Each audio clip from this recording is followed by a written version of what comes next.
everyone's got their own gimmick, and they always get more somehow. Like Boruto's acquired like 3 gimmicks now.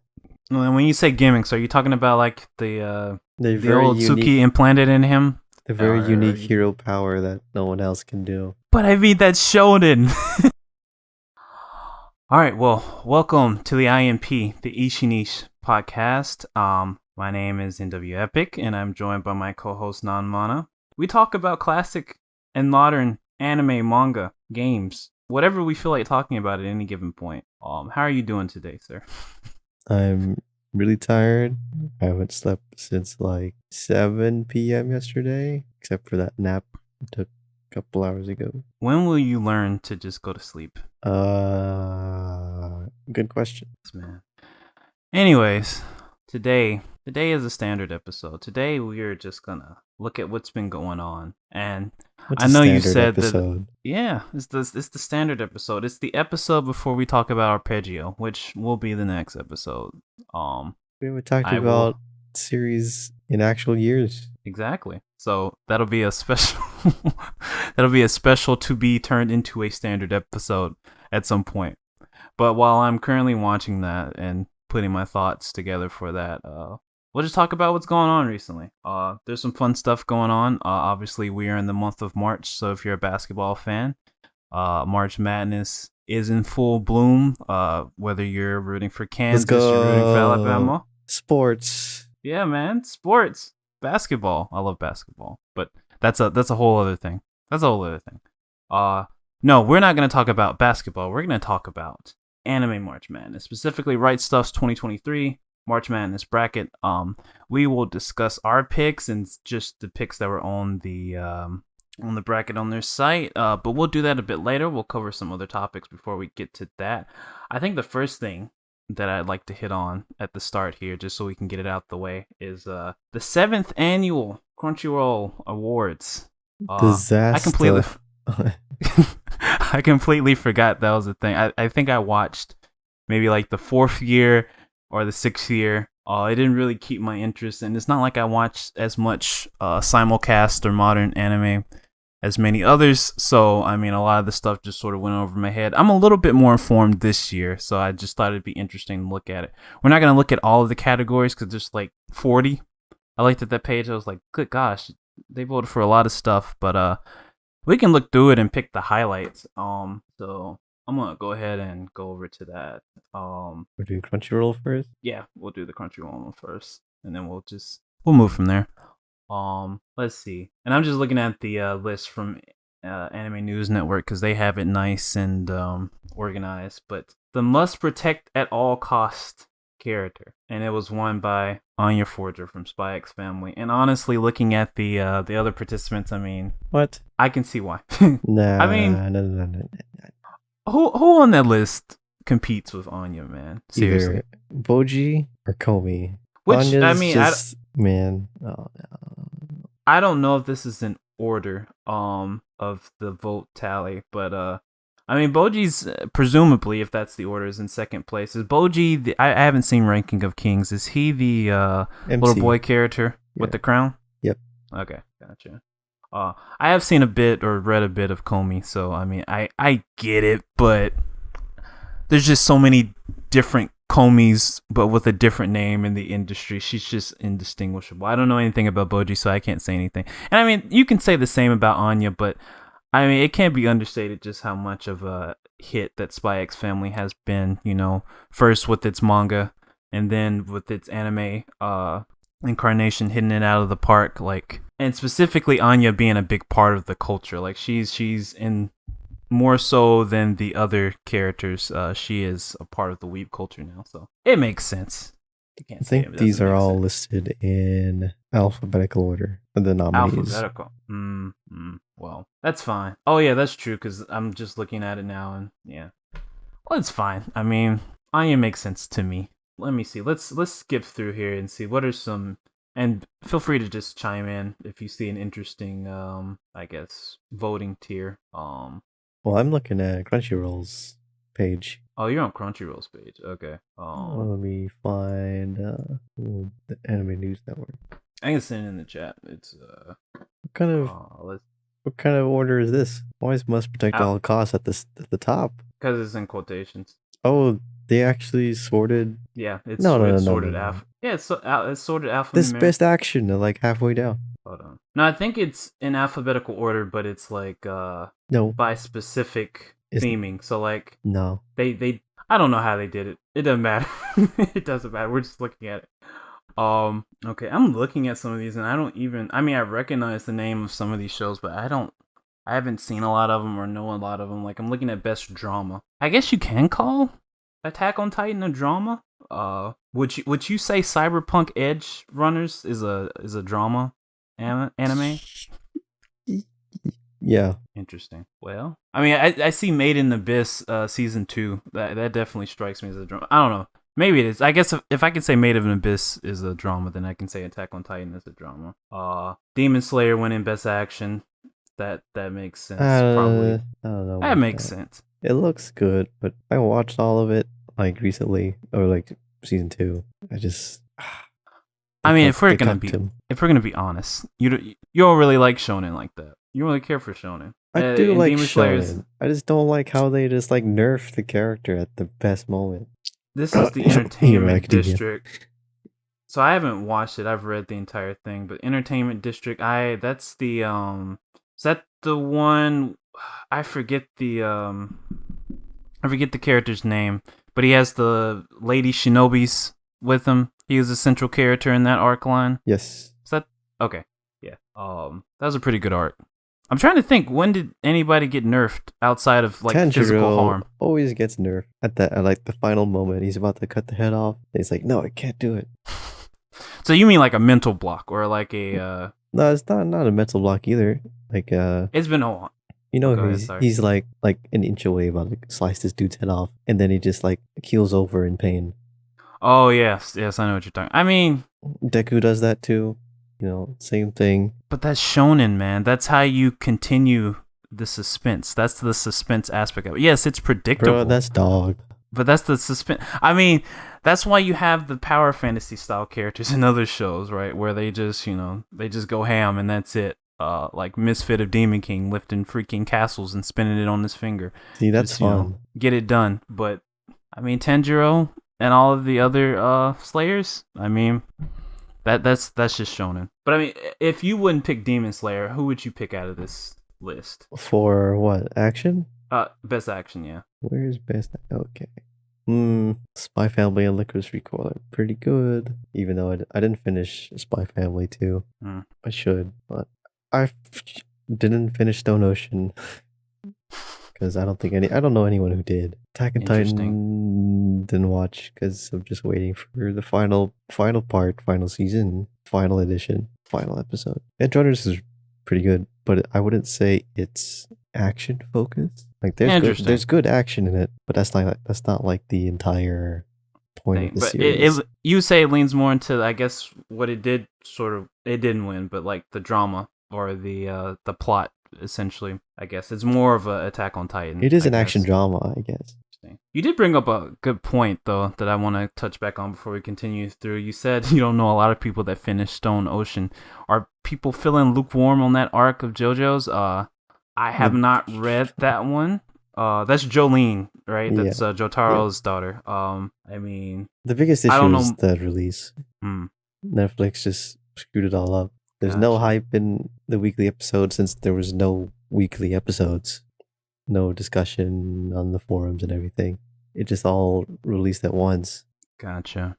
Which is an interesting thing to think about. Like, the weekly suspense of like, waiting for the next episode, that generates that conversation. People are always talking, they're anticipating the next thing. Obviously, those who have read the manga know what's going to happen, but like, for the anime only crowd, like that week to week wait time just, generates the imagination. And when you just drop it all like that, you kind of just, it's like a snack. You get that quick burst of energy, you're excited, you enjoy it, and then you're just like, I can watch it later. I can wait later. I don't have to finish it right now. So that's interesting. I didn't know Netflix did that to it. That's pretty. Yeah, they released like half the season in 2021 fall, I want to say, and then the second half 2022 spring or winter. Jeez, time's flying. Time is flying. But But going back to the awards. Oh, you were about to say something? oh, you know, like the Crunchyroll Awards did not include anything from this past fall season, fall 2022. I did not know that. I So that's honestly what just thought it. a lot of people did not like about it. They say it's the purpose is to like combat recency bias, which is true. Like if let's say Butchie the Rock was on this thing, it probably would have swept a lot of things. That is true. I don't see any Bochi on this list, which now that you mention that makes sense. That makes a lot of sense. But wouldn't it just be better to like wait a bit further into the year and do a retrospective of the entire year if you really want to do that? I guess if you do it that way, though, it's sort of I guess you're gonna start forgetting those shows, which is another issue. I mean, there's too many damn shows coming out. But yeah, I think if they want to do this, if they want to do it that sort of way, probably either try to encompass the entire year by pushing it further into the next year, or maybe just do like specific seasons, like maybe do, I don't know, winter, spring, and then do summer, fall. I don't know if they can do that for every quarter or every half year. Well, sure. I mean, or they could just let it battle it out. I mean, again, recency bias is a thing, but I think too, like, even if they did it like now, right? Like they just did in the past, but they still just separate it by the seasons that they released, and they just separate it out. Then maybe even just did a general vote. I think that would be, a lot more effective. I don't know.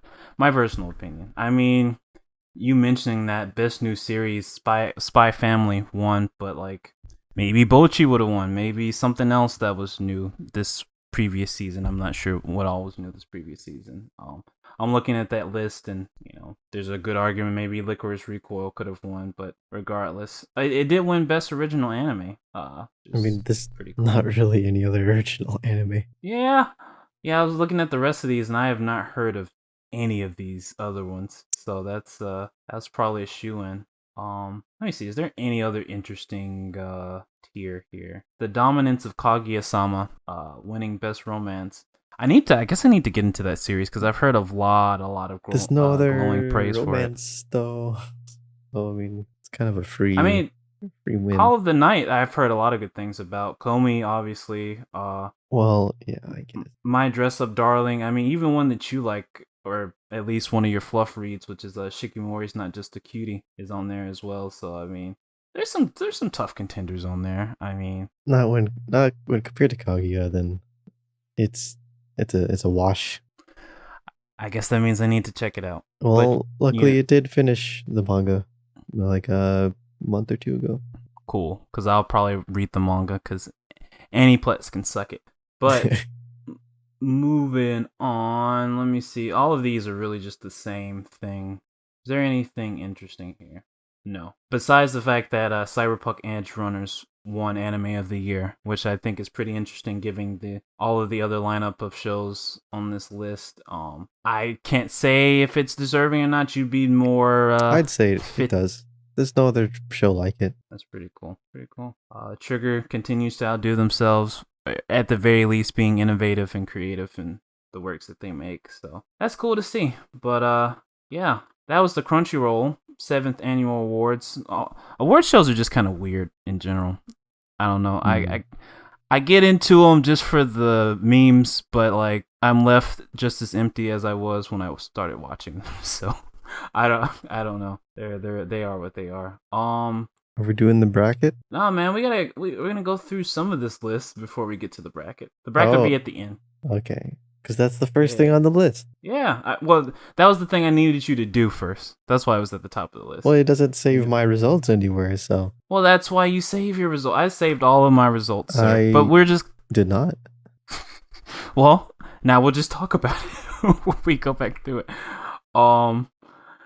Let me see. Well, anyways, speaking of brackets, this is not a good transition, but Kubo finally ended. My suffering has ended. What do you mean suffering? My suffering has ended. My hate read has finally ended. One of the most current, or at least was current, slow-paced romance slice of life mangas, and Kubo Won't Let Me Be Invisible. The manga ended a while ago. It's gonna get an epilogue chapter, which I think it desperately needs, because I actually didn't realize it was ending on that chapter until like it just said the end at the bottom right, and I was like, what? What? That's how you end it? It was very very lukewarm ending. Can't be a hate read. Yeah, it is a hate read, man. If you want to hate read something, you read Rent a Girlfriend or More Than a Married Couple. Look, I've made this comparison to you before. Rent a Girlfriend, right? I won't speak about that other one. The other one may not be as bad. But Rent a Girlfriend, it's not a hate read. It's a I hate myself read. It's a I've already looked at all of the other degenerate content that is out there, so why the hell not type read, you know?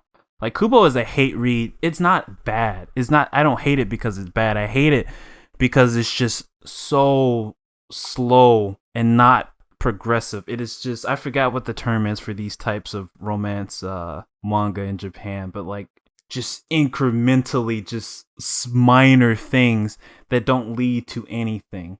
And it still somewhat felt like it was actually getting to actually start things, and then it just ended. It just freaking ended. I was like, what is this? It's got that Heisei era energy. Yes. We're in the Reiwa era now. Oh my goodness. Reiwa gang. Is Reiwa full train ahead, I presume? Yep. I feel like a lot of it's still slow too, but I don't know because I haven't read it. So, but well, on that topic, we got the 100 Girlfriends Who Really, Really Love You. That's getting an anime adaptation. The 100. That's not on the list, so I need to find this. The 100 girls. 100 Girlfriends. 100 Girlfriends. What the hell? I think the manga, they're at girl number 23 now. Oh, I see this. Girl number 23. What is this? What is the stuff that we watch? Why? I've had it on my plan to read for a while. I guess I'll start reading before it airs. I'm gonna just read this summary really quickly. Aijo Rentaro tried and tried again, but after asking 100 girls out on a date, he was rejected every single time. Of course he's always rejected. They're always ugly bastards that are actually handsome dudes that are gonna secretly get women. Anyway, in desperation, he prays for guidance, only to be told by a god that his rejections were due to some cosmic error. Now the god is going to set things right by making sure that Aijo gets 100 dates. Except as things often do with gods, the date comes with a catch. 100 girls are destined to be Aijo's soulmate, and unless he returns their feelings each and every time, they'll die in horrible accidents. Okay, I kind of like this premise. I kind of like the premise. It's stupid. It's very stupid. Sure enough, girls start confessing their love to Aijo left and right, but how is he supposed to choose? He doesn't want to kill anyone. That's well. So it's just Final Destination, the harem.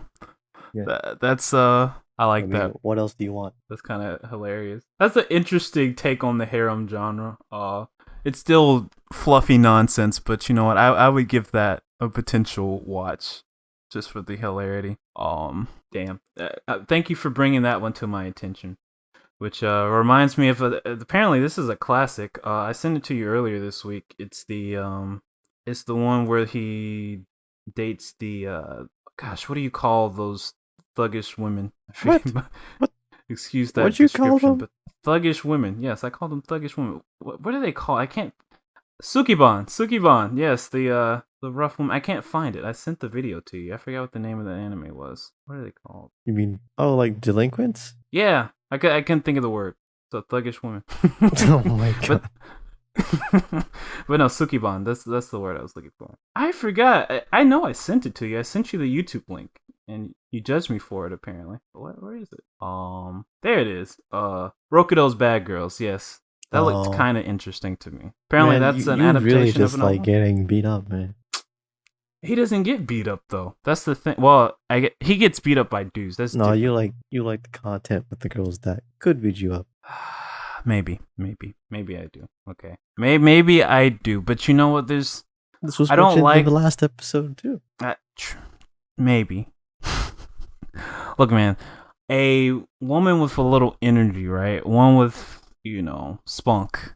It's a lot more interesting to watch than just your demure, cute, fluffy type of woman. Okay. You mean the manic pixie dream girl? Yes, Yes, those manic pixie dream girls that don't exist in real life. Like these Sukiban girls, they exist in real life. There is a girl who will give you those hands and then still cradle you and tell you that she loves you. And it's more fun to watch those because the girls have a more active role than just either damsel or goal object. Active role? You mean like punching the guy? That's not always the case. That's almost always the case. It's not almost always the case. Come on. I mean, Tomo-chan is an example. Yes, the gag is that she's always hitting him, but there's a lot of interesting character development for her. And I mean, she's not just, a punk. Like, she was just born in a karate family. That's how she knows to express herself. Interesting character, you mean realizing that they're a girl? Wow. That is not that character arc. You're oversimplifying. That's the name of the show. You're oversimplifying her character arc. Yes. Obviously, the point is. Wait, no. Hold on. Tomo-chan is a girl. She's not realizing she's a girl, and I'm not gonna spoil it here. But it's not realizing that she's a girl. That's not the point. That's just the joke. Likes guys. It's just the joke. That's development. It is development. But come on, how much development can you really expect from a 4-panel gag manga? Yes, I have not seen the anime yet, so I don't know how the anime adapts it, but it looks pretty faithful. So. Oh, okay. I guess there is actual development in the show then, if it was a 4-coma. Yes, it is a 4-panel. What I thought was pretty I actually enjoyed it a lot more than another 4-panel, or this one may not have been 4-panel, but gosh, I can't think of it. It's got 2 high school girls. I cannot think of it. That's every anime ever. You have to be more descriptive. Yeah, I'm going to have to be more descriptive here. Oh, gosh. I have a big omnibus for it. I cannot remember what the name of that series is, but it's pop. Oh, it's come to my head. Animanga Daio. I think, it's not Animanga. What is it? Azumanga. Azumanga Daio. Yes. I enjoyed it a lot more than that one. Tomo-chan's the top 10, but we're not talking about Tomo right now. Anyways, let's go back to this list so we can start crossing stuff out. What's something else interesting that is going on? Are we going straight Naruto. down or what? Yeah, Naruto? Yeah, Naruto. Yes. The 4 new I'm actually kind of excited to see the new episodes. 4 new episodes, yeah. I mean, it'll be filler. Or maybe it won't be filler. Maybe it'll be I thought they were reanimating some episodes. They are, but these are actually separate from those. So if they're reanimating it, why is it separate? Well, I mean, it's not a remaster. Well, no, they're like remastering like some relevant plot episodes, and then they're like doing 4 new episodes. So like, okay, yeah, 4 brand new episodes. Yeah, and I hope they're in that the style of the artwork that I see on the page, because I really like that sort of sleek digital paint look. Like I love the old look from obviously the original series, but this new style, I want to know who the character designer is, or the designer, because I really like this style a lot. It's probably on there on the piece, but I can't see it. But it's got that Boruto face. Who's got Boruto face? All of them. It looks good, man. It looks good. It's definitely modernized to look like the Boruto style. But I mean, it looks good. It looks good for a modern take on that series. I think Studio Period is doing pretty good work with Naruto currently. At least with Boruto, it seems like it's really picked up on Steam. Hopefully so after 293 episodes. Man, Boruto is the strongest character of all time. He's single-handedly killing the Naruto franchise. Okay, we were talking about this earlier when I put this on the list. So I know your issue with the manga was predominantly the art style, but like, have you actually read it? Like, do you know what the plot of the manga is, or is it just the art style that put you off? Well, if the show is the same plot as the manga, then man, what's with the ninja dinosaurs? But see, that's a side story. That's just a side story spinoff. That's not related to the core Boruto story. In fact, that's not even Boruto. That's Naruto. Horns and getting powers from all these things. I mean, I don't know if you've never read the manga. I don't know if you can even know where to make the distinction from what's actually real plot and what's all of the filler. that Studio Period loves to fill up the Naruto series with. But there's a decent plot there. Like, it's suspenseful. Like, I genuinely enjoy watching it. Yes, getting used to the new art style was a change, but like, again, I think it helps solidifies it as its own story. Yes, it's built off of Naruto, but like, the characters and the storylines are pretty interesting. It is a little edgy at some, especially Kawaki. Kawaki's very edgy, and where they're going with the plot, it's very edgy. Some of the designs are very questionable.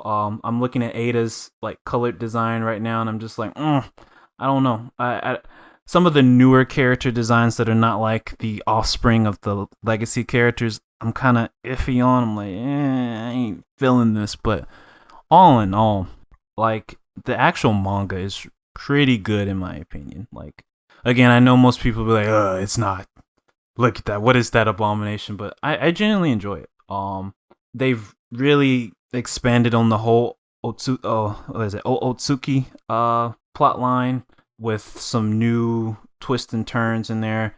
I really like where it currently is, because it actually feels like tense, because you're currently, not to give away too many spoilers, but you just sort of feel like, how in the hell are they going to get out of this? Like, obviously, Boruto is sort of a MacGuffin with some of the things that are going on with his character, but like, there's a fun sense of tension and like, man, how are they going to figure this out, Yes, they have artificially nerfed, your big players like Naruto, Sasuke, and the rest of the legacy characters, but all in all, I think Boruto's fun. I feel like they wrote it for Zoomers with low attention spans.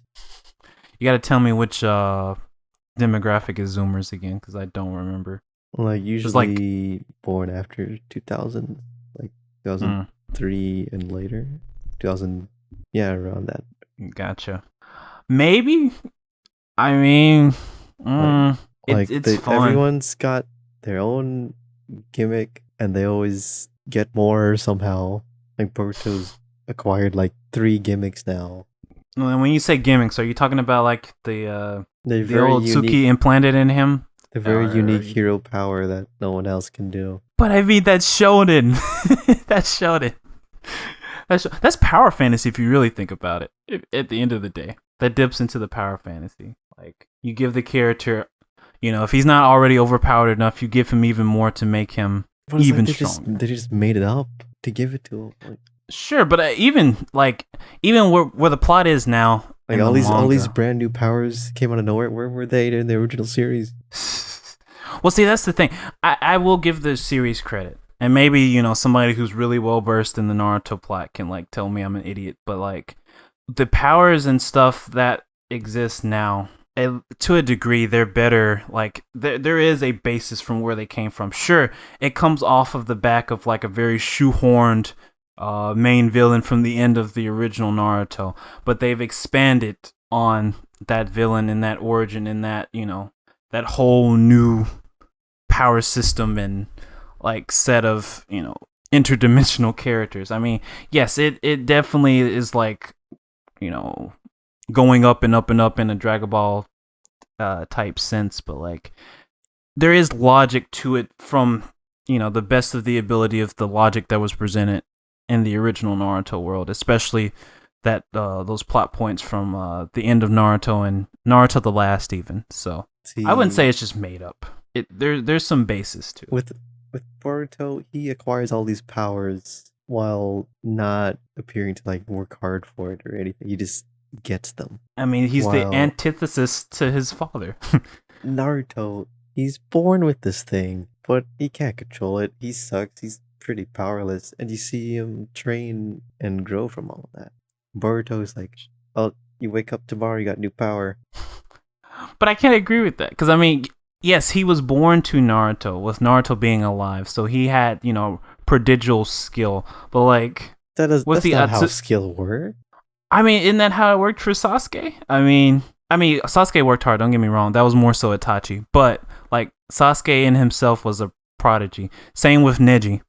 Same with, a lot of the characters in that show. I mean, a big theme, even though they kind of they're prodigies, Boruto's definitely not a prodigy. I would say he's a prodigy for that era.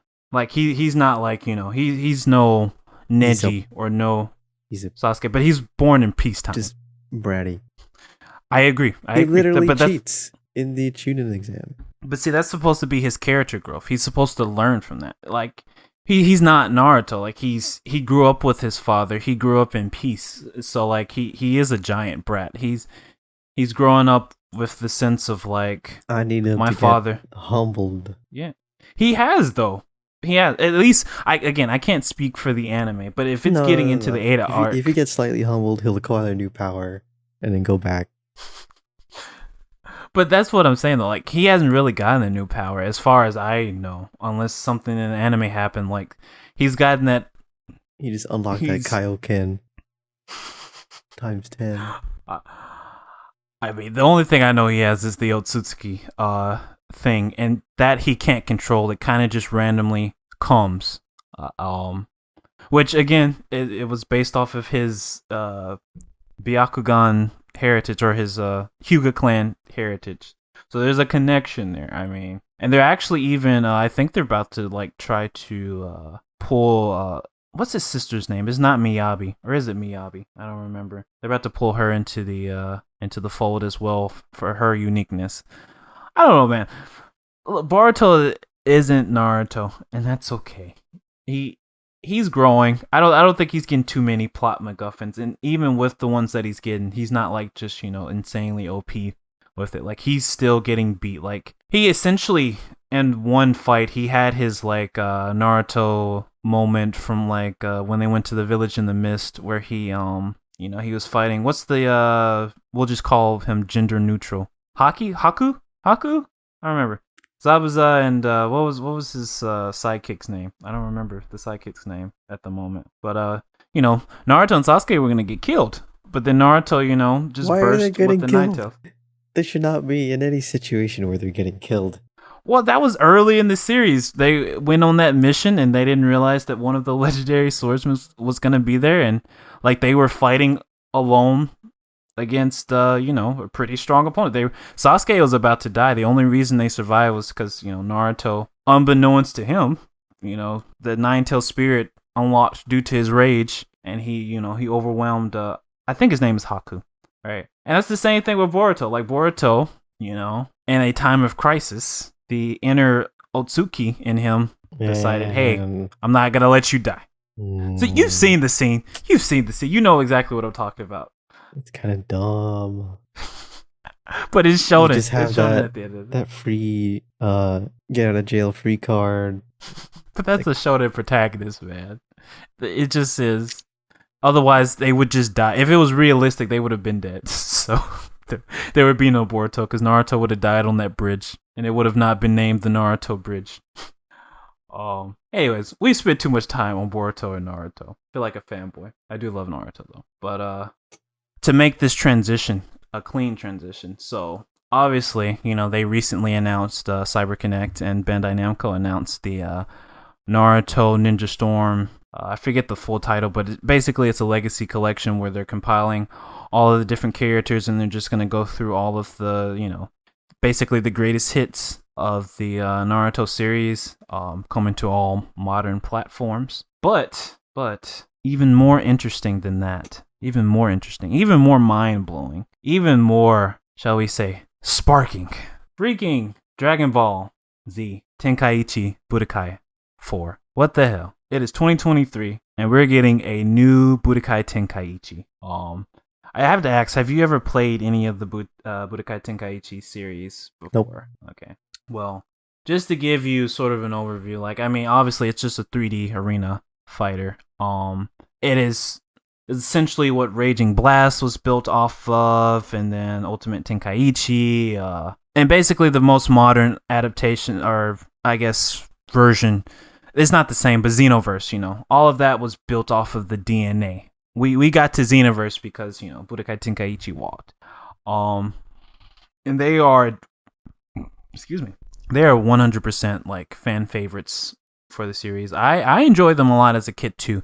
They have very simplistic gameplay design. Like They're pretty much button mashers to a degree. You're not going to get a lot of competitive matches.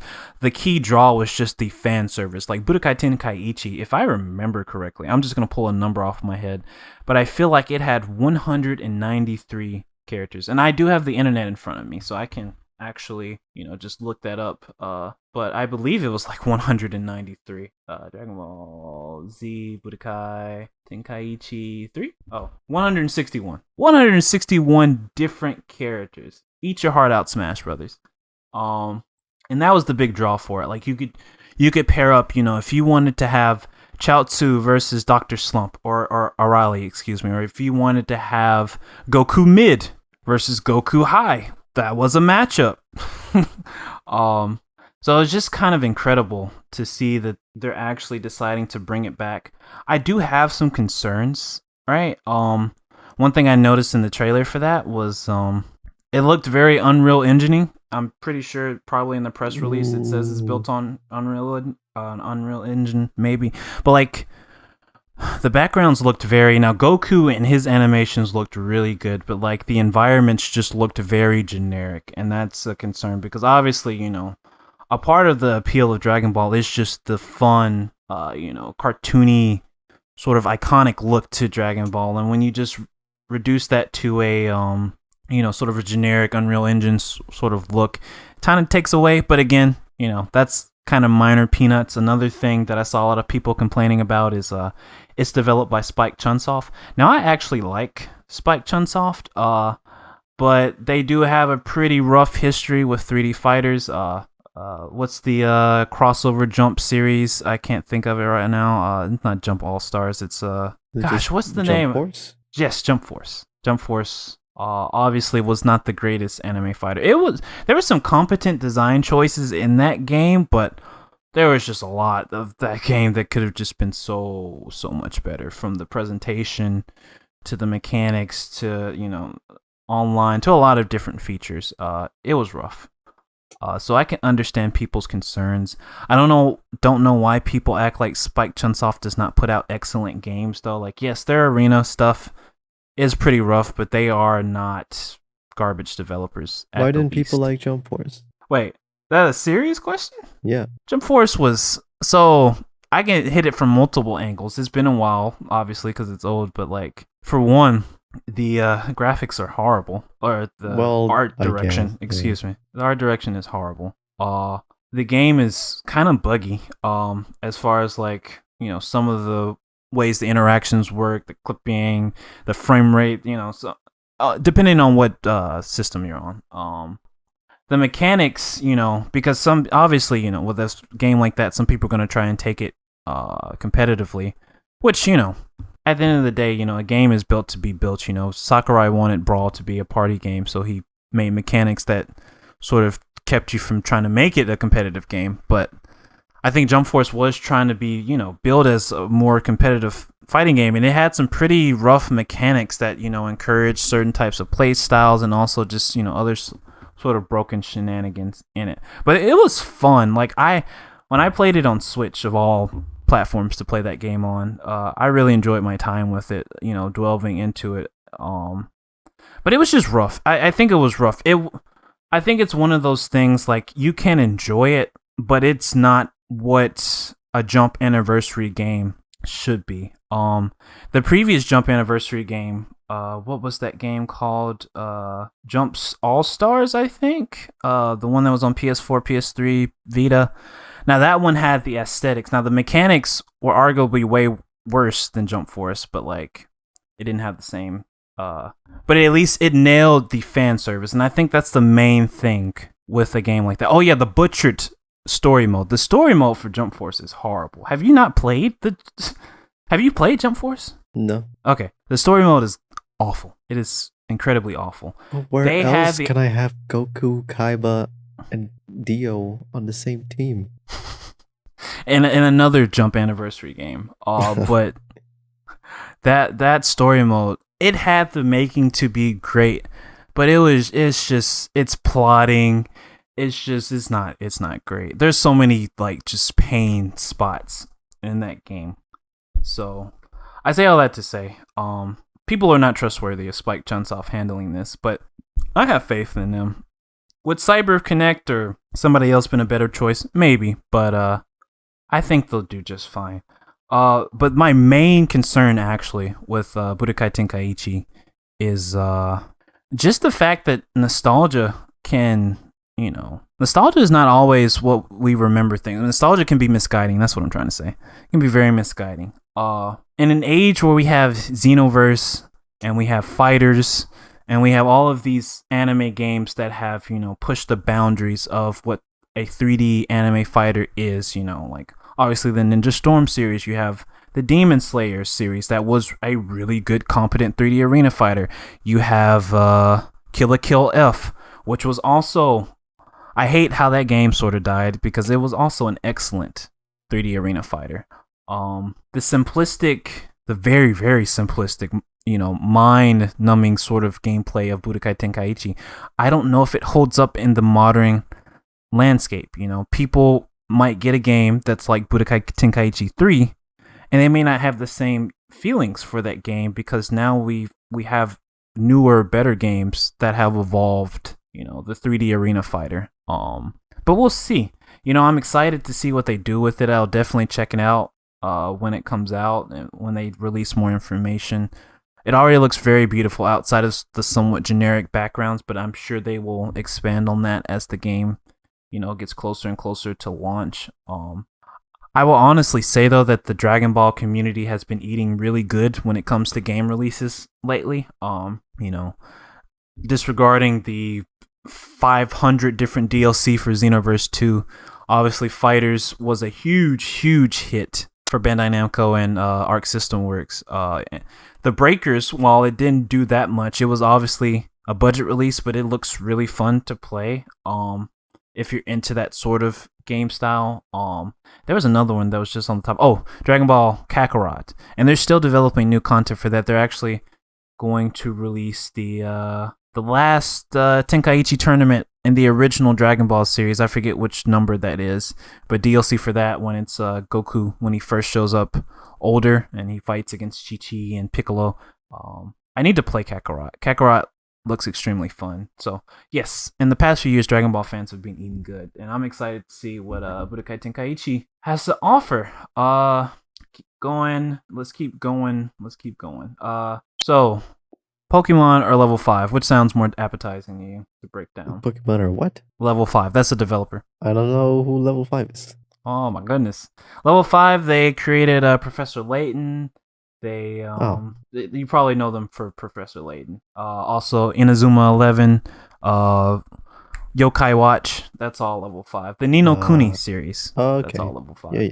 But yeah, we'll talk about level 5. So this is more obscure, but we just recently had a Nintendo Direct. And level 5, one of their games, or two of their games actually showed up in the Western one. Deca Police, and then a new Professor Layton.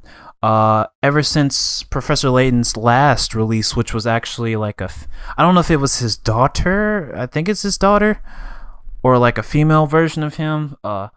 That's IP has been a little dormant, and Professor Layton fans have been a little sad. But they're bringing back a new Professor Layton. They showed a 3D render of him. It's gonna be it may be on all titles. I know it'll be on Switch. But that's super exciting to see. Professor Layton's very fun puzzle series. But the one that had me the most interested was Deca Police, and I'm gonna put that one in the chat for you so you can look at it. Deca Police looks really cool. New IP. Definitely has that level 5 signature art style. New IP. Designer. That's gonna be tough. It's always tough, but that's what I like about. That's what I like about it. Like, it's something new, it's something fresh. It looks pretty goofy. It looks, yes, and we like goofy here. I'm still kind of confused on what. Yeah, go ahead. No, I'm still confused on what the genre is for this game. If I'll be honest, I'm gonna play the trailer really quickly. Go through it. It looks like a simulation game sort of story. Yeah, it's like visual novelty. Looks like it was made for an anime adaptation. And to be fair, a lot of level 5 stuff is kind of integrated with anime. They have they have a history with that. Just make a good game. But they make lots of great games. So it looks like a simulation RPG. don't do it with the intention of like getting it adapted to other formats. Like, Oh, sure. Now, I say that, but like that's not like all of their games. Like they have a bunch of series that are not obviously tied to like making a multimedia franchise, selling toys and merch and all kinds of things. I mean, I think they have a similar. They have a character designer that works through all the games. At least a lot of their games have a similar design. I mean, I think that character designer just has that sort of style that makes it look like made for anime series. I mean, if you know Gundam Age, that was actually a collaboration between Sunrise and Level 5 because they made a Gundam Age game in correlation with that anime. And that definitely looks like all of these different Level 5 series. But I'm excited for Deca Police. Oh, go ahead. Never mind. I just had one of the album screenshot in the gallery sliders just zoomed in on this. Oh, give you a good old crotch shot. Yeah.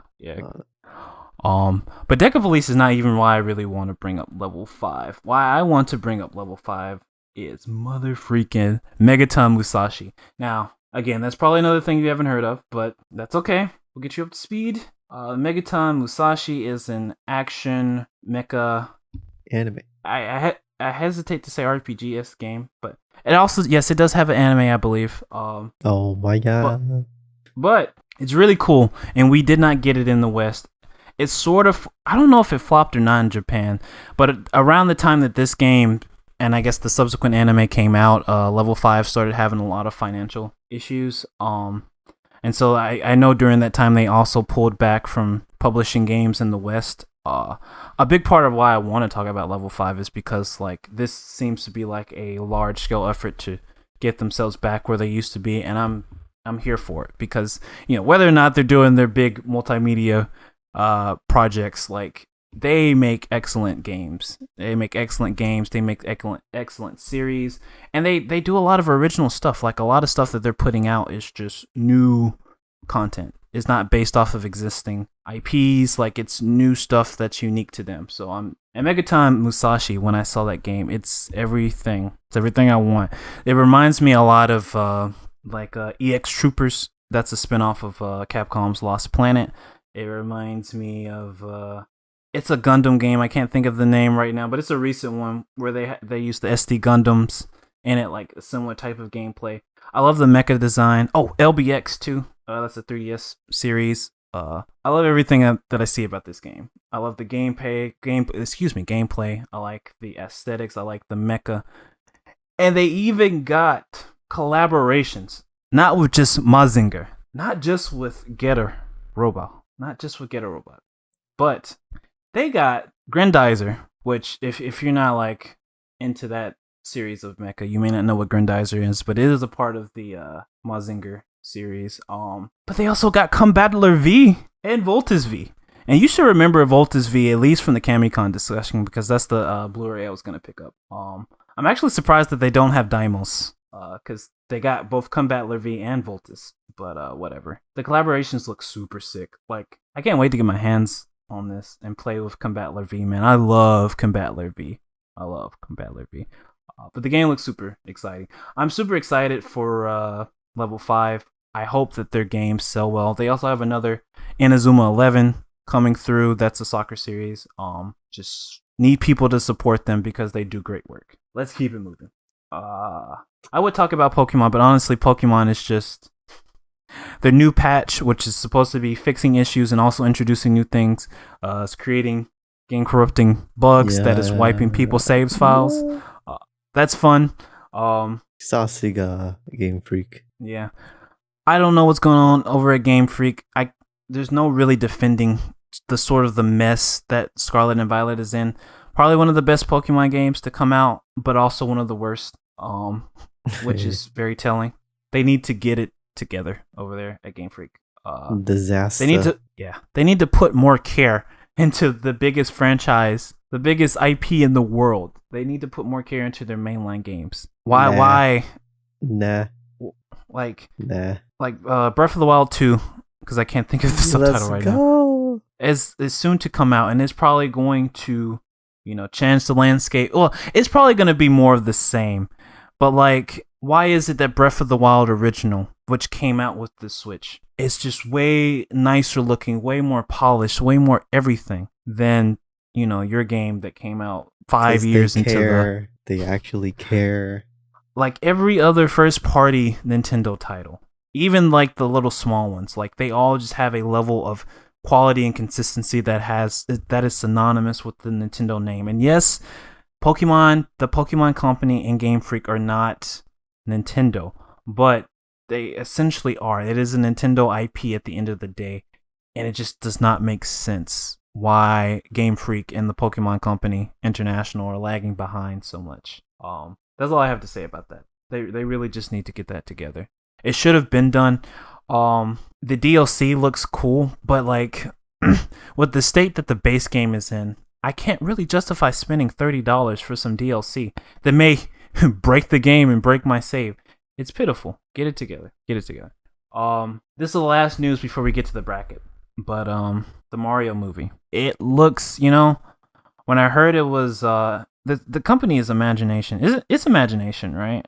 I believe so. Yeah. When I heard they were doing it, I was a little like, it's just gonna be like Despicable Me or the Minions, just something cheap, something good. It'll be all right. It'll be fun for the kids, but nothing that I really want to sink my teeth into. I'm still gonna watch it though. Let's go watch it. I mean, yeah, we should. But that's the thing. Like, I'm actually excited about it. I don't know if you watched the latest trailer, but like, they've really, really like it.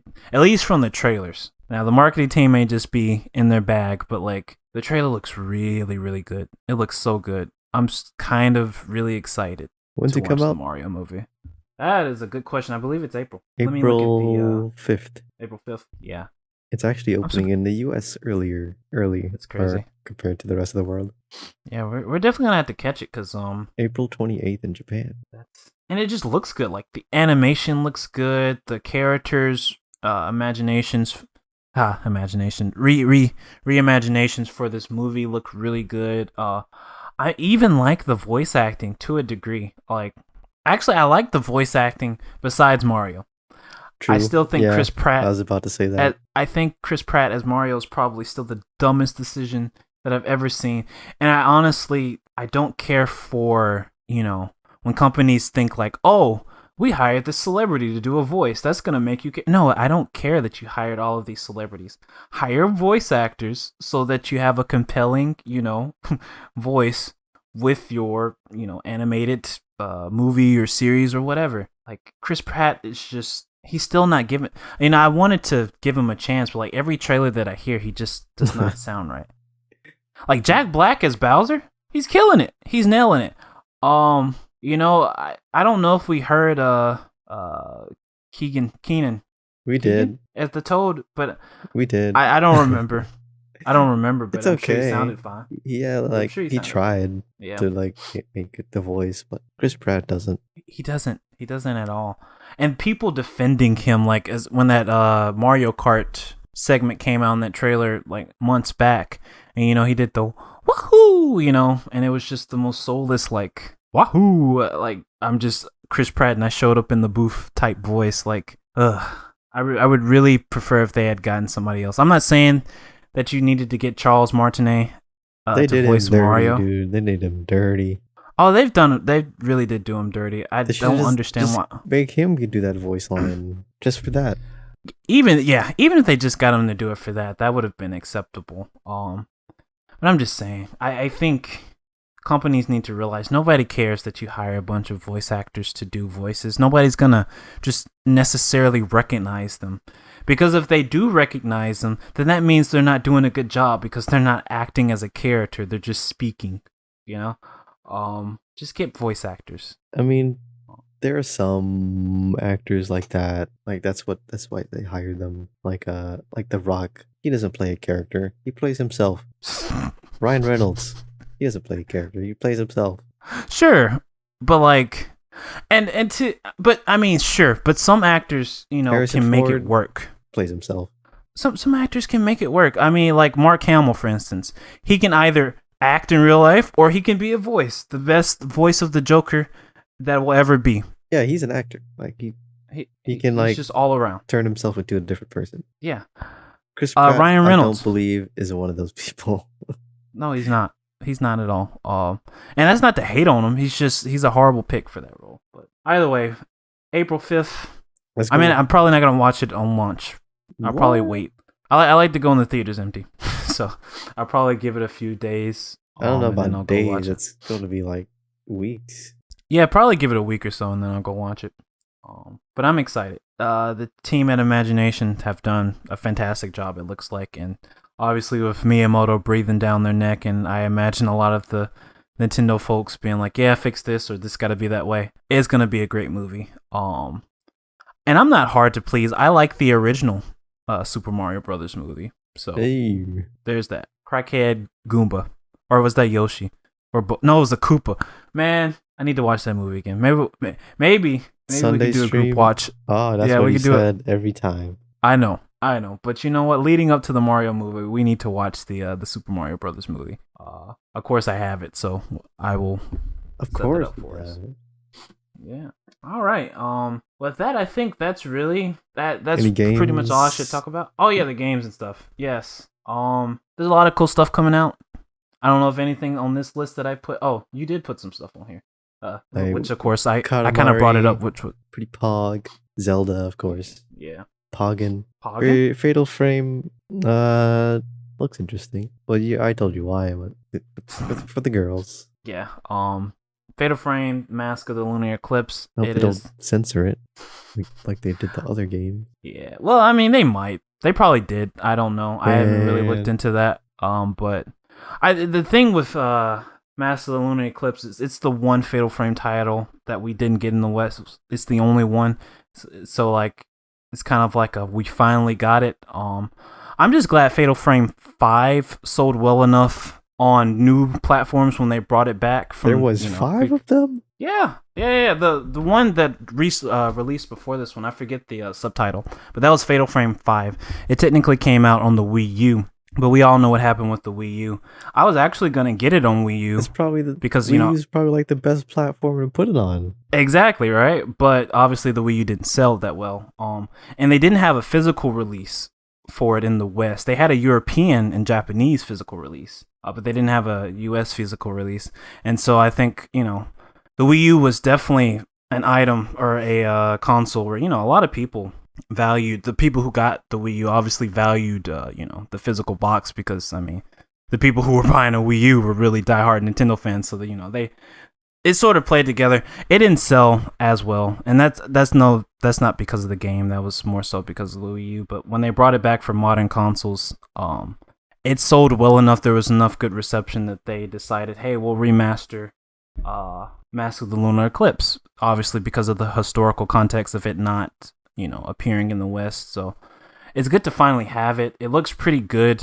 I haven't played 5 yet. I do own it, but I did play the first one. They're fun games. They have an atmosphere to them, definitely.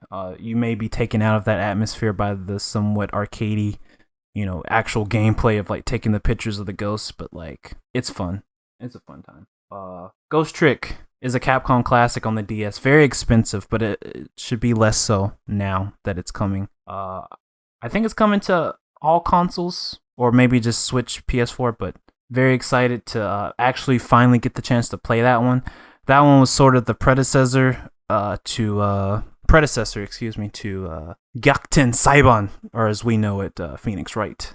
But very excited to play that. Dokapon Kingdom, I need you to buy that in June for the Switch so we can play. We're gonna get the boys to play that game.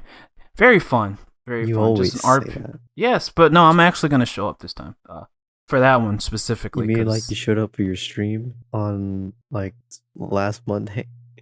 Wait, what stream? Was I supposed to stream last Monday? You said you were going to stream. Oh, I said in the future, and I was talking about Dokapon. Yeah, so like when that comes out, I'm gonna try and stream again. No. It was like last week or 2 weeks ago. Like you said you'd be streaming. You said stay tuned. Yes, that was for Dokapon. That was for Dokapon. That was. Do you know? Stay tuned for how long? Yeah, for like a few months. So like in June, my God. we'll stream again. I need to work on some things before I get back to stream. But actually, once I do that stream, I'm hoping if it runs well, I'll be a little more consistent with getting back into streaming. Not to the same consistency I was doing it before, but like having to stream every once in a while to like go through some games. But yeah, Dokapon will be fun. Story of Seasons: A Wonderful Life. That also comes out in June. A lot of these games come out in June, so I'm excited about that. Very excited for that. I'm finally getting into farming simulators. Yes, sir. I think Sakuna is what brought me into it. Sakuna is a fantastic game, but now I want to get my feet wet into the OG, which is the Harvest Moon series. I actually have Harvest Moon 64, so I think I'm going to start with that and then work my way up to A Wonderful Life. When are you starting? That is a great question. At some point. Do you have actually all the Fatal Frame series? So I potentially do. I forget because I have Fatal Frame. I know I have 1 and probably 3 on my PS3. I did pick up Mask of the Lunar Eclipse, so that I'll have that, and then I have 5. I mean, I have 2, but I think I have all of them. I think. Oh, and I also have the one on 3DS. I forget what the 3DS one is called. It's like Spirit Camera or something. Yeah. I even have the book with it. I got it for like $3 from a place. And it came with the full thing. I was very excited. I do need to play that, but I guess I would say I have all of them. Now that I think about it, potentially I would need to dust off my PS3 to see though. We should do a summer horror stream. Well, you know when I was actually streaming when I did that horror October, Fatal Frame 5 was supposed to be part of that, so that would be a good I guess return to which I know you would probably enjoy also playing that I forget the name. It's got the weird name. It's Void. It's got the little chibi characters. Yeah, in the little dark. Yeah, that would be fun. What's it called? I know there's like two. There's 2 games of it at least. I think it's 3 actually.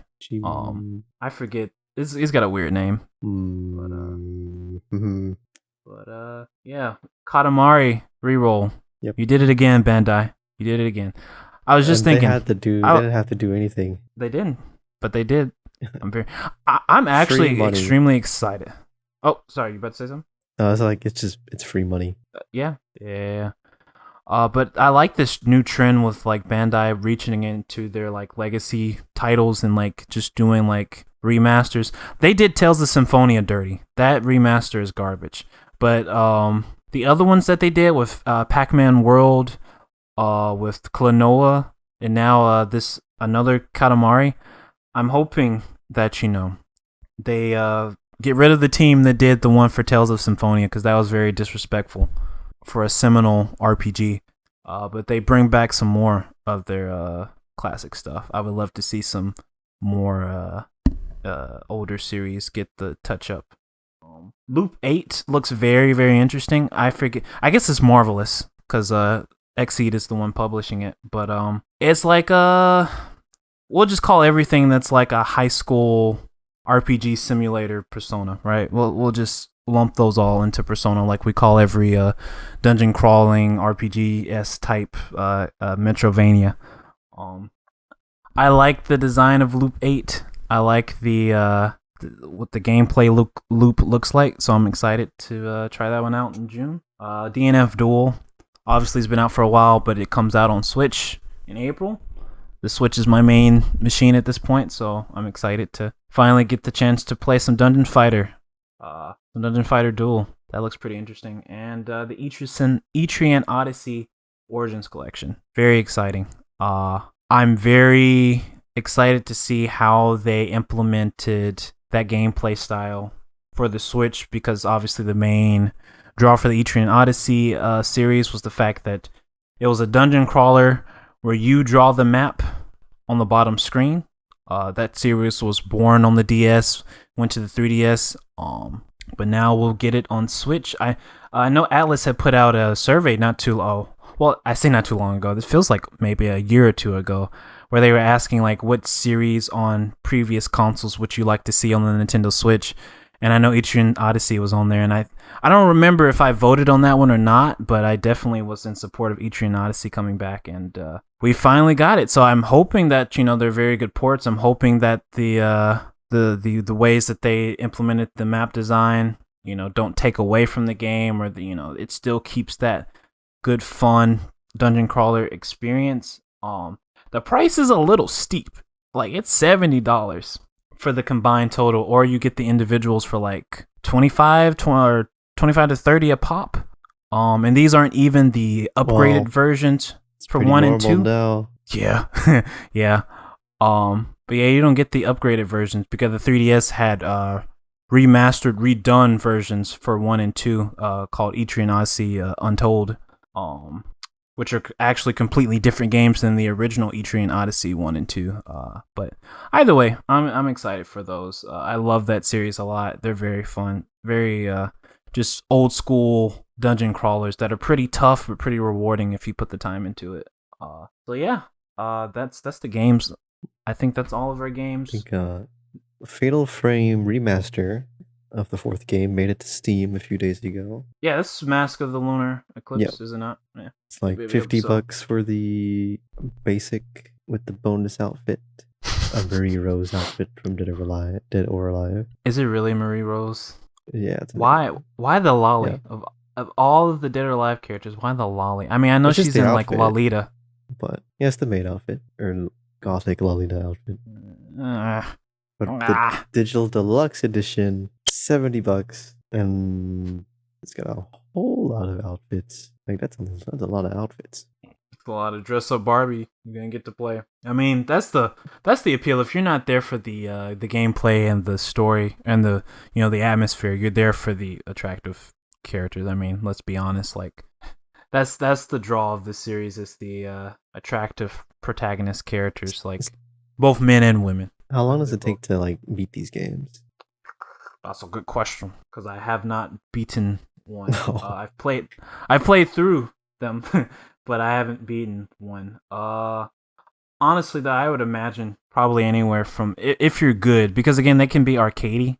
So if you kind of know where you're going and know what you're doing, probably anywhere from 10 to 20 hours, I'd imagine. Per game? Probably. Now I can't speak to the content level of like all of the games, but I don't think they're terribly long. Let me see. Should do a let's play or Fatal Frame 5 is marathon. I'm looking at Fatal Frame. It says like 7.5 hours to 12. Now obviously like the older ones which are on PS2, they're probably a little bit shorter than the newer ones. Yeah, they're not long. I think anywhere from 10 to 20 hours depending on which game you're playing. So it'd be fun to play through them. Game Grump style. Game Grump style. If I didn't already have Fatal Frame 5 on Switch, I would love to actually try Fatal Frame 5 on my Wii U just for the unique experience of the gamepad, because obviously that series was meant for a system like the Wii U. I mean, and we'll probably never get anything like that again. The Switch is pretty close to the gamepad, unless the game needs both screens on the TV and the pad. No, I believe like the way it worked on Wii U is like the camera was unique on the tablet. Oh, okay. And yeah. Similar to like how what game? It was a launch game for the Wii U. It made good use of the tablet controller. It's another scary game. Oh, Zombie U. Zombie U is another one that was kind of gutted from its original release when it got ports to Zombie. Like, look at you Ubisoft making something unique and fun. That's a good game. But yeah. Anything else before we start talking about basketball? I mean anime. That chibi game is Yomawari. Yomawari, that's right. That's what it's called. Where am I getting void? Too. That would mean dusting off my PS TV. What?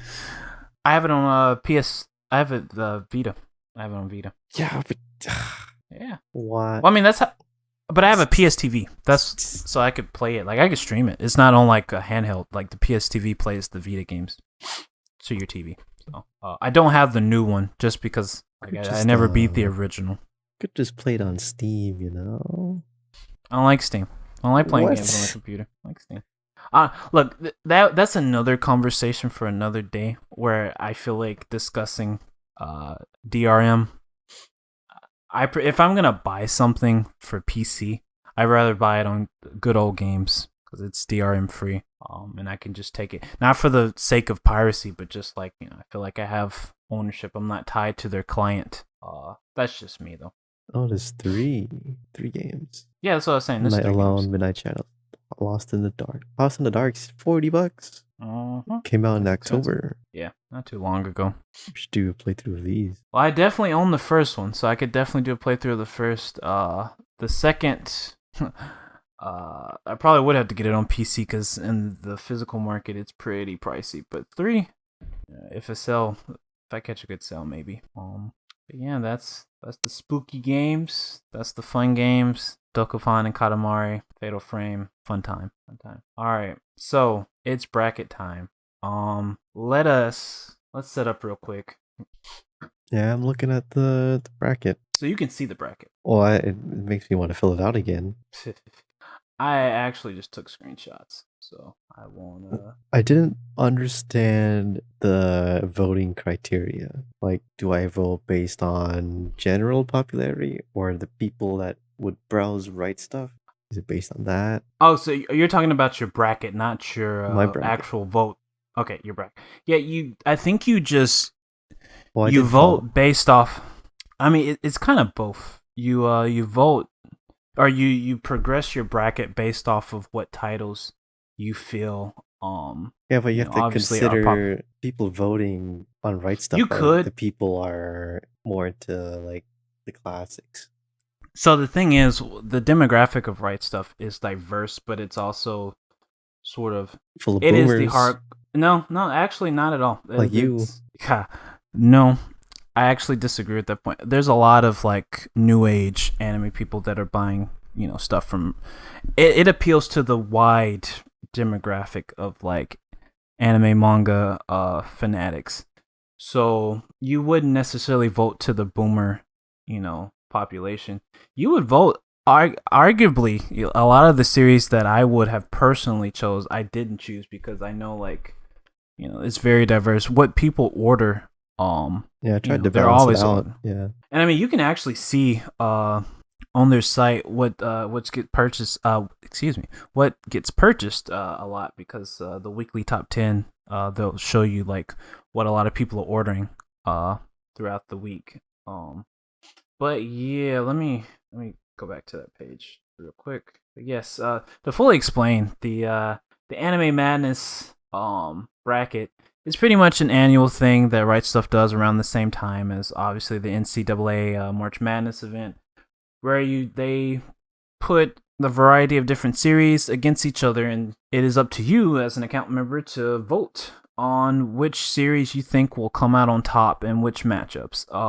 And so you'll go through the 32 titles, you'll reach your end, you'll submit your bracket, and then each week you will vote for each round. So currently we're in the first week, so voting has started. It started on the 12th. But we decided it'd be fun to sort of talk through what we think will come out on top. The prize this year is pretty nice, so I'm hopeful that my boomer / slight modern knowledge takes me to victory. But we'll see if Namana wins. We will. I'll just get his stuff because he doesn't keep merch. So true. It's a win-win. Let me pull up the bracket. So we had Region 1. And so Region 1 consisted of Chainsaw Man versus Toradora. And I think the easiest way is we go down each and we sort of just talk about Chainsaw Man. What did you put Chainsaw Man for that one? I probably did. I mean, I might as well. Yeah. Chainsaw Man. Yeah, I definitely put Chainsaw Man. I think even the appeal, whether you're a boomer or a zoomer, Chainsaw Man just has that popularity. Toradora is fantastic, but I don't, he likes getting beat up. Anyways, we're moving on. Full Metal Alchemist and Death Note. Yep, FMAB. So you put FMA? Yes. I actually put Death Note. And I put Death Note because... Oh, I think it did save my choices, because... Wait, are they... Which one's highlighted orange and purple for you? Oh, no, I didn't go back through it again. I just did screenshots of what I submitted originally. So. Well, you have your screenshots, right? Yeah, I'm just looking at my screenshots. What color is Death Note? Oh, yeah, purple. With the orange title? Yeah. Okay. Okay. Yeah. Oh, yeah, no, it's the same. I see what you mean now. Yeah. It doesn't change. So. Yeah, what was I gonna say? Oh, yeah, we were talking about FMA and Death Note. I put Death Note because, to me, like, now FMA is incredibly popular. It probably is more popular than Death Note, but I do think, like, Oh, people voting on it like now. Yes, I think okay. Yeah, that's how it works. I think Death Note has an overall appeal over like it has a more wide-reaching appeal. I guess FMA does too, but like Death Note is like something that's like pervasive in the modern culture. I don't know, that's a tough one, honestly. Death Note versus FMA. I think honestly it probably came down to the fact that Aniplex sucks, and so I just picked the non-Aniplex series. So yeah, Death Note. So I'll keep that in mind. You did progressive FMA on that round. The next one was Bleach, and is it wrong to try to pick up girls in a dungeon? See, it depends if it's considering the new seasons or just the first season. Well, I think it's just Bleach in general. No, for dungeon. Oh, okay, gotcha. Well, I guess it would also apply in Bleach, but I think I put Bleach for this one. Yeah, I picked Bleach as well. I think that series is obviously popular, but like Bleach obviously has the brand new series, and well, it has a new adaptation of the last chapters of its manga, and it's got a mass resurgence. And honestly, Bleach has always been more popular than that series, debatably, but it was a part of the big three for a reason for a while.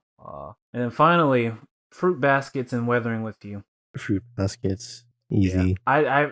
Yeah, that one was it's a film. Easy. It's yeah.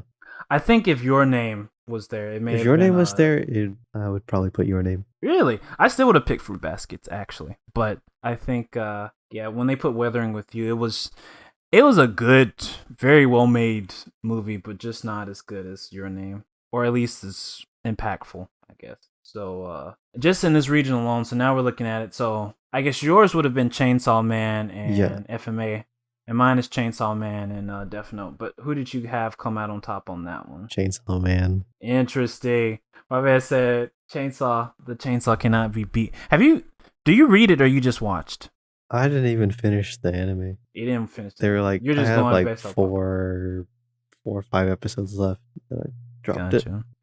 I've been enjoying the new chapters. I actively look forward to it. I've been seeing the memes of that girl that keeps fumbling. Yes, she is very fun.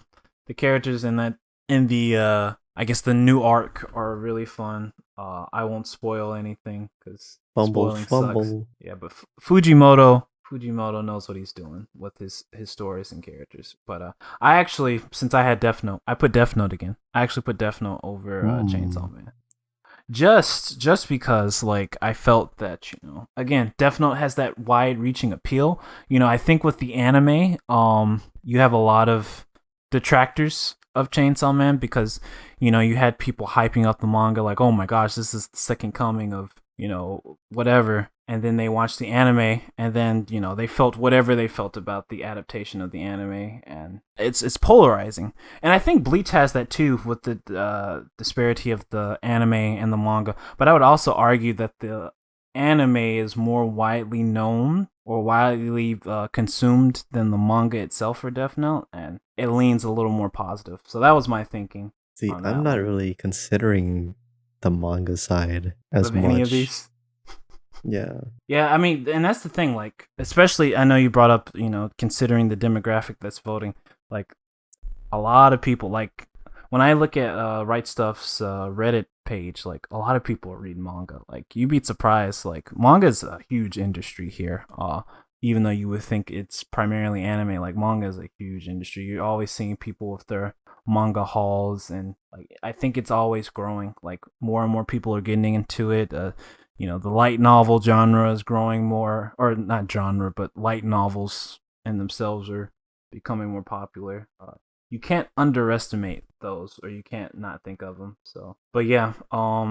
Anyways, moving down here. So we had Bleach and Fruit Basket. Bleach. Really? Yep. Interesting. I said Fruit Basket. What? I said Fruit Basket. Yeah. I don't know about that. Shonen's always winning popularity contests. Sure, but obviously I've seen some of these years past, and again, like what people are reading and what people are watching, especially the demographic for Right Stuff and even in the general populace. Like, I guess if you really think about it, it is based off of Right Stuff's demographic, and you don't even necessarily need to know Right Stuff's demographic. You just have to think it's a type of person who would actually spend money on anime merchandise, right? And that's not going to be a lot of your Zoomers per se. That's going to be like, people who really enjoy the various types of genre and content. So you're not going to have just, people who are absolutely like shonen is the best everything. And that was my thought process, Well, Fruit Baskets is very, very popular. Yeah, it is. So, compared to Bleach. And it's not, sure, but I think for the person who's actually buying stuff, right? Like, Fruit Baskets would be more of the choice. So that's why I picked Fruit Baskets, actually. I think Bleach is popular, but obviously the ill will that it sort of got towards the tail end of its run, even with the recent resurgence, I don't know if it, recovers from that easily. So that's why I put Fruit Basket. But, so yours looks completely different from mine's now. So yeah, yours would be Chainsaw Man going on to the next one. Oh man, this man said Chainsaw Man. He said, "Let's go Fujimoto." He said, "Let's go Fujimoto." I can see that. That's not a bad choice by any means. I actually had Fruit Baskets going to the next round after Death Note. So there's that. So that was my region one. So yours was Chainsaw Man. Mine was Fruit Basket. We can look at the next region. The one thing I hate about the page is that they have their little thing in there, their little great offers thing, so it cuts off my screenshot. But region 2. So starting at the top, we have Demon Slayer versus Blue Lock. Easy. And Demon Slayer was so easy. 2 shonen series. Blue Lock is just getting its feet wet. Demon Slayer, easy peasy. Actually, let me pull up my screenshot with my... Yeah, there we go. All right. The next one we had was Cowboy Bebop and Tokyo Revengers. Cowboy Bebop. So I don't know. I feel like there's a lot of hype around Tokyo Revengers, but I also saw a lot of people like complaining about Tokyo Revengers. It's mid as hell. That's what I've been hearing. That's what I've heard. But then people seem to really like they seemed really invested in it.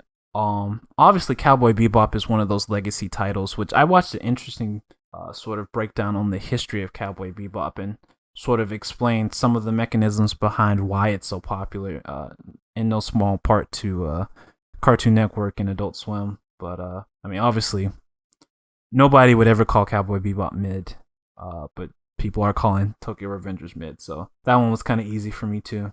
Mobile Suit Gundam and the Rising of the Shield Hero. See, now this one gets a little tricky to me because your brain would automatically assume, oh, easy, Mobile Suit Gundam. But the Rising of the Shield Hero is pretty popular in the modern day, and just the first season. But you also had to consider the light novel readers. I actually read this.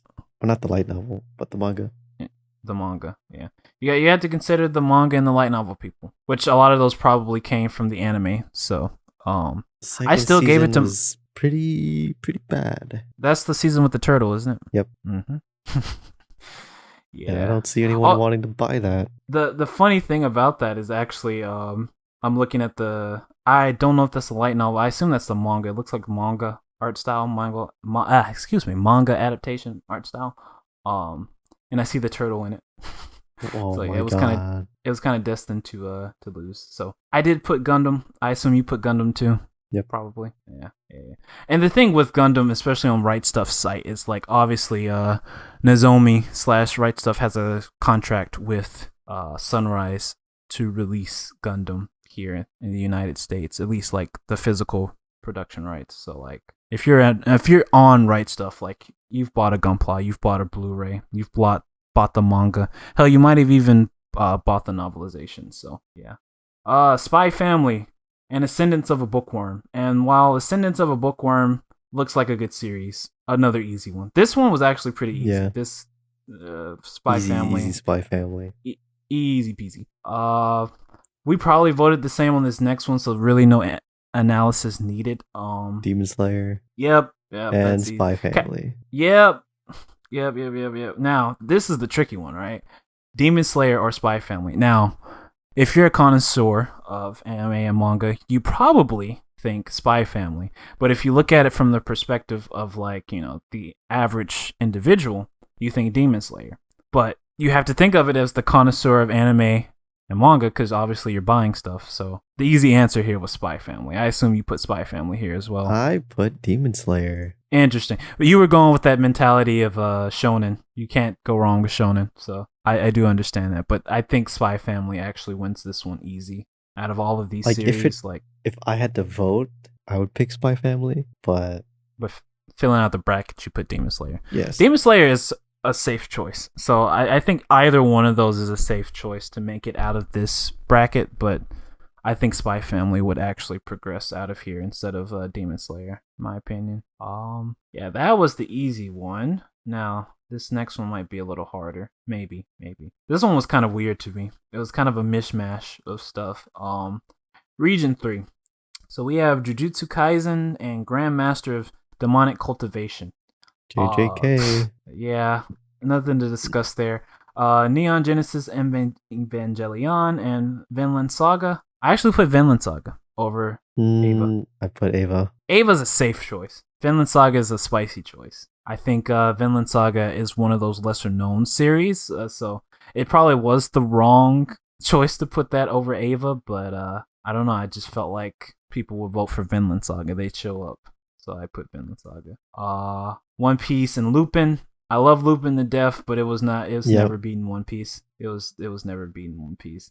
That I hate they put Lupin there against One Piece, but I mean, if they put it somewhere in a safe bracket, at some point it was going to come across One Piece if One Piece didn't lose to an equally popular series. So they did put an excellent movie for Lupin though. That's the Blood Seal that they used as its image. Why is his hands hairy? Who, Lupin's? Yeah. Because he's a grown man. Like the whole He's got hair on his hands. Yeah, he got hair on his hands and hair on his chest. He's a grown man. He's a grown man. Sure he's not, okay. I mean, the original author's name is Monkey Punch. So, I mean, hairy hands, a monkey punch. There you go. Fate Stay and Urusei Yatsura.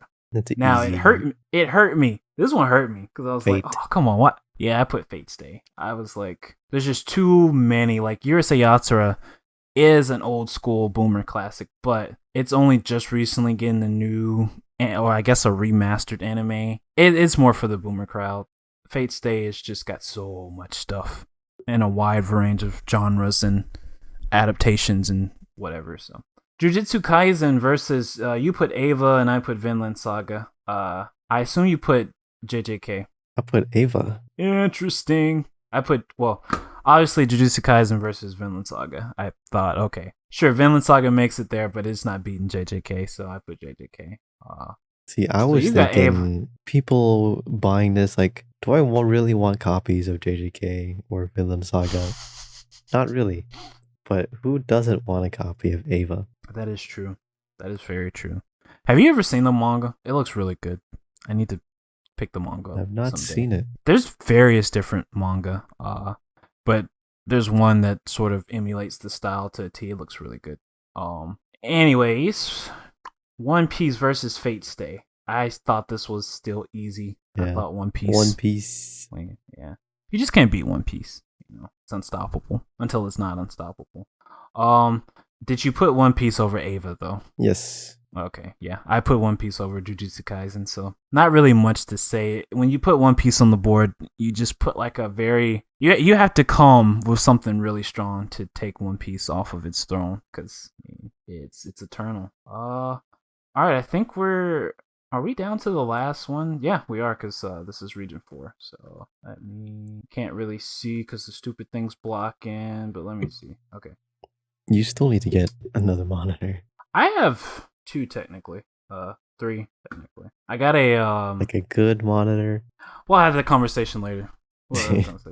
But Region 4, Attack on Titan and Sasaki and Miyano. Easy. Now, Sasaki and Miyano is a class. I don't know what that is. Attack on Titan. Let's move on.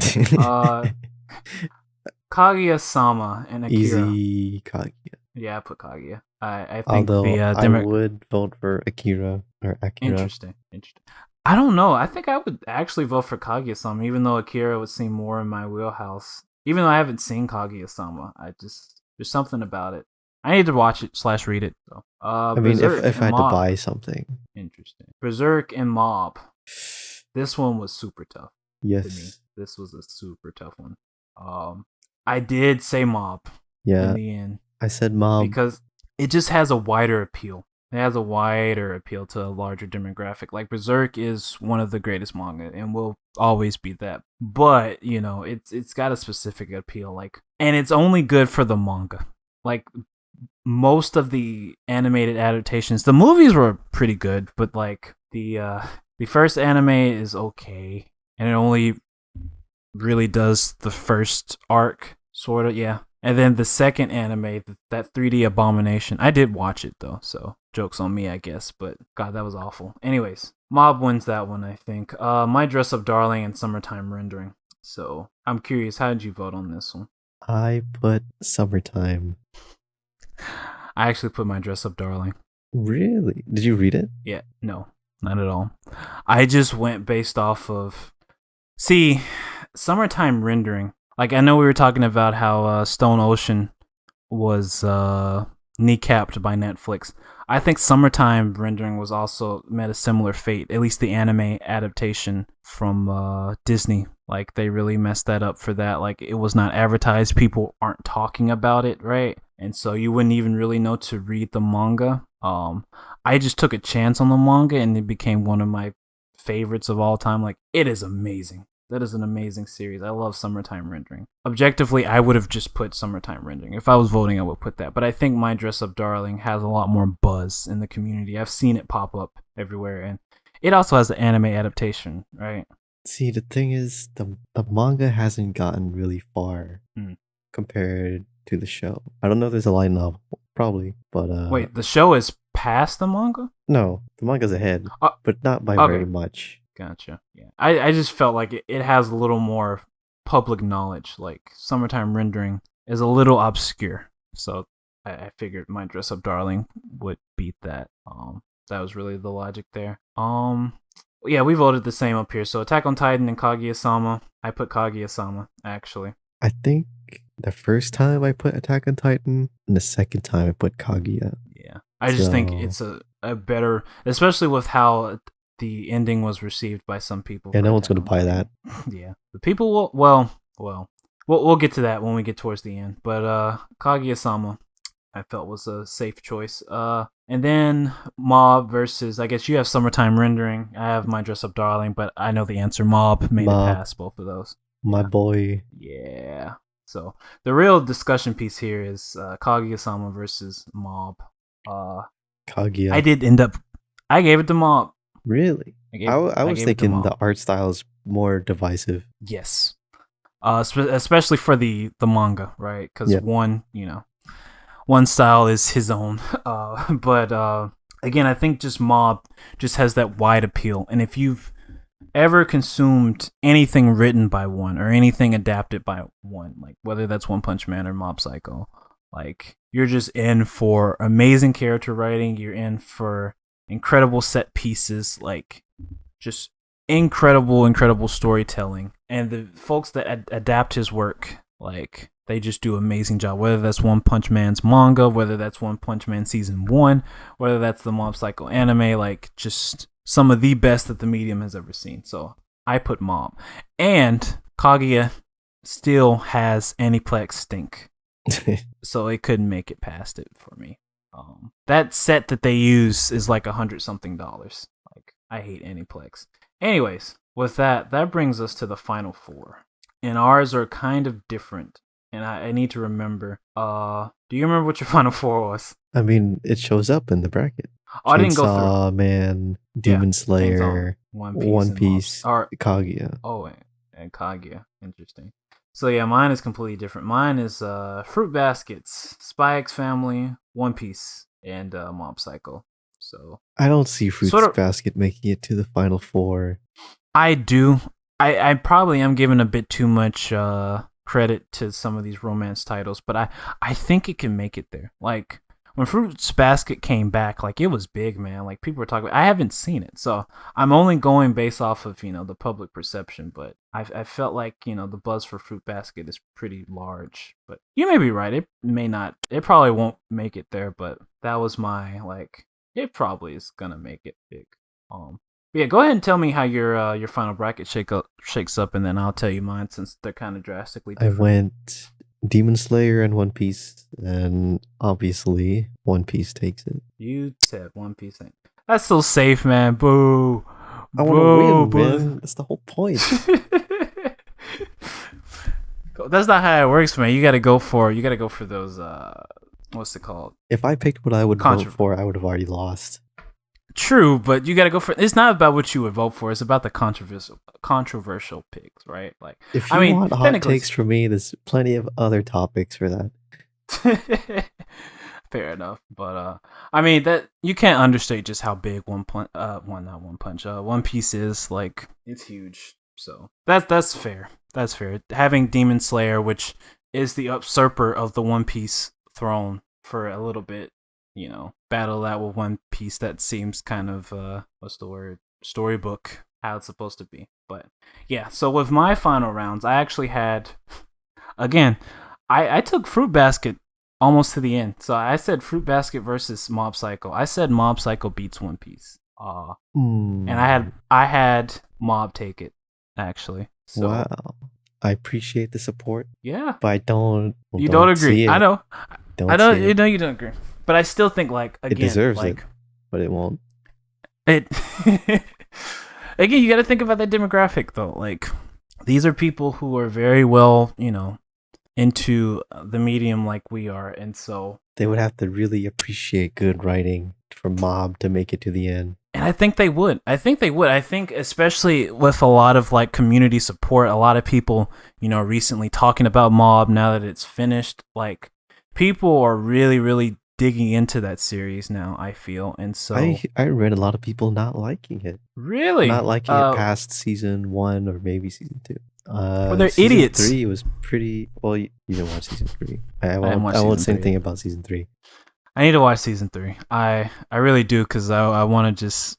I'm still itching to finish. Like, season 1 and 2 were just awesome. How could you not like season 2? It was like the perfect continuation of what the first season built.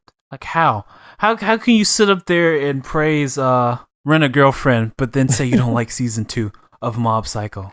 Like, what? Y'all are crazy out here in the anime manga community. Anyways, I think Mob Psycho can take it. I think better of the Right Stuff community. I think they know they have good taste, And to be fair, all of these series that they put on this list are, great, fantastic series. But I think if somebody had to come out on top, I think Mob comes out on top, right?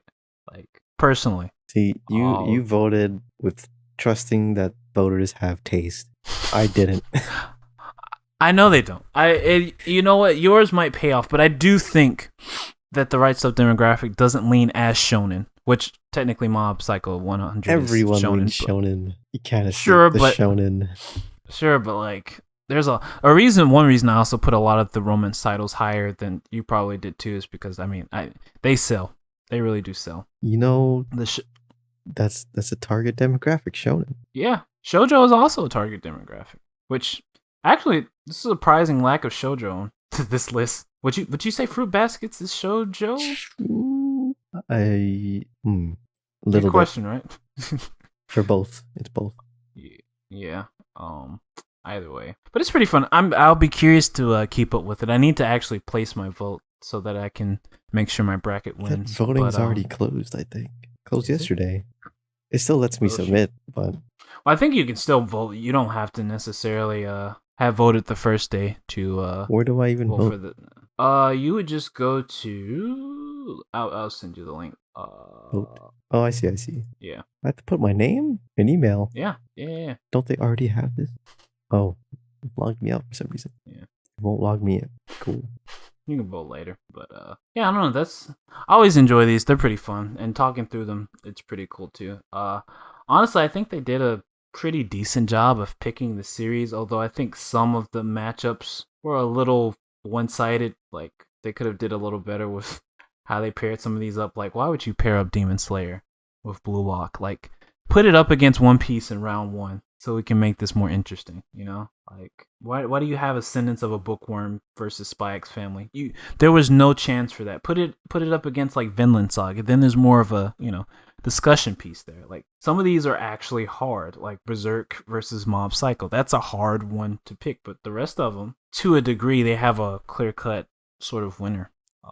But other than that, that's pretty fun. I guess, I don't know, by the time we decide to do the Arpeggio podcast, the bracket will be over.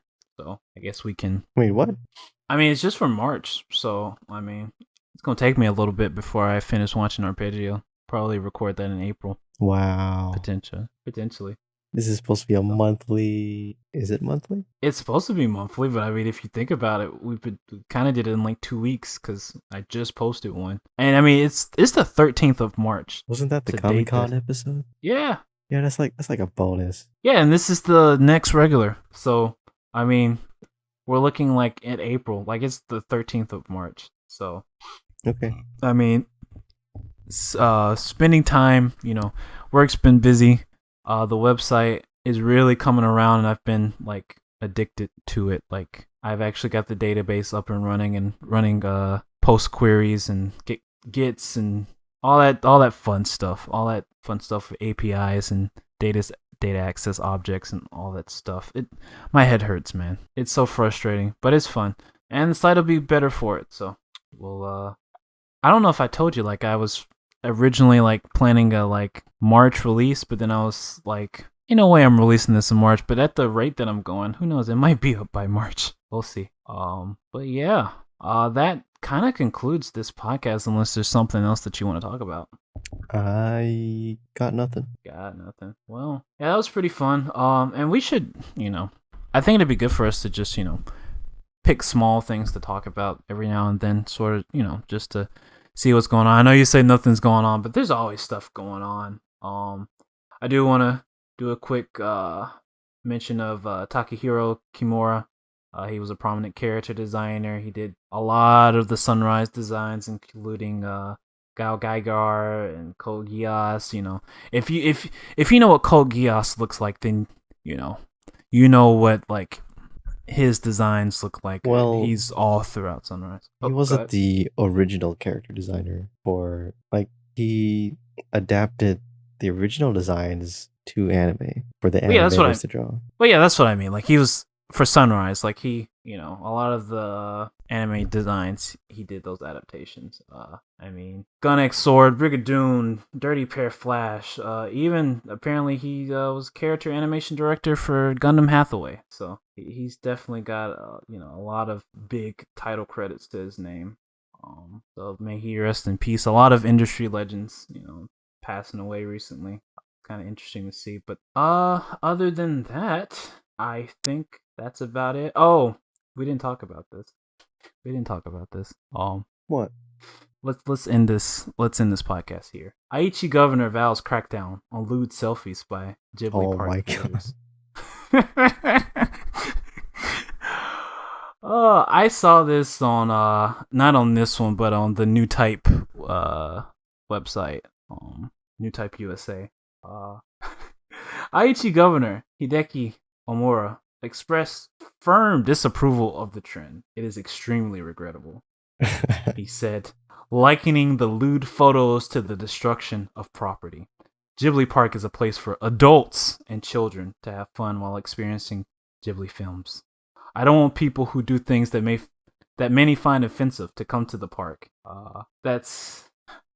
I'm curious what inappropriate. Okay, it says visitors to Ghibli Park fondled female characters' breasts and took photos under their skirts. Weird champ.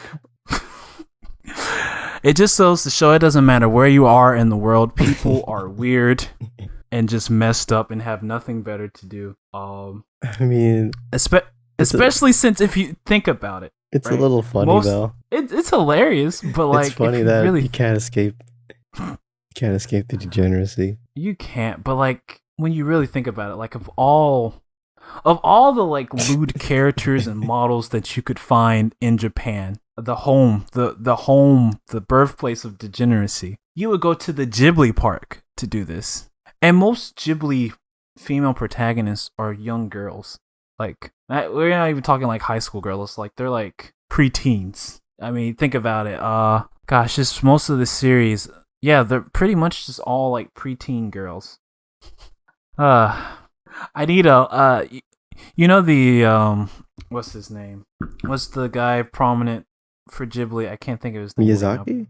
Yes, Miyazaki. I don't know why I couldn't think of his name. Anyways, I need like you know the meme where Miyazaki's like anime was a mistake. Yeah. It's like him in black and white. We need that for the this Ichi is governor. basically exactly why. Yeah, but we need we need one for Hideaki Omura where it just says it is extremely regrettable. I just needed in quotes. Oh my gosh, that's wait. It said in the article, says some people on social media are complaining about Studio Ghibli not saying anything. Like, come on. What are they supposed to say? Like, stop fondling our creations? Like, what are they supposed to do? Like, these are grown people out here being degenerates. That's nothing is safe. Nothing is sacred. Nothing is holy. Not even Ghibli. Well, you know what? Hey, props to Americans. You didn't see anybody fondling Yoshi at the Super Mario Universal. No, that's a Yoshi. No, there probably are. I mean, look, they had every opportunity to do something with Toad, but they haven't done it. I haven't seen it trending. So, I mean, they put Princess Peach out of reach. Out of reach from the public. They put Princess Peach out of reach, but Daisy right there. She's just ready for you. Yeah. Getting spicy. Anyways, let's get off before we say something we regret. So yeah, Aniplex sucks. Anime was a mistake. And until extremely regrettable. All right. Later.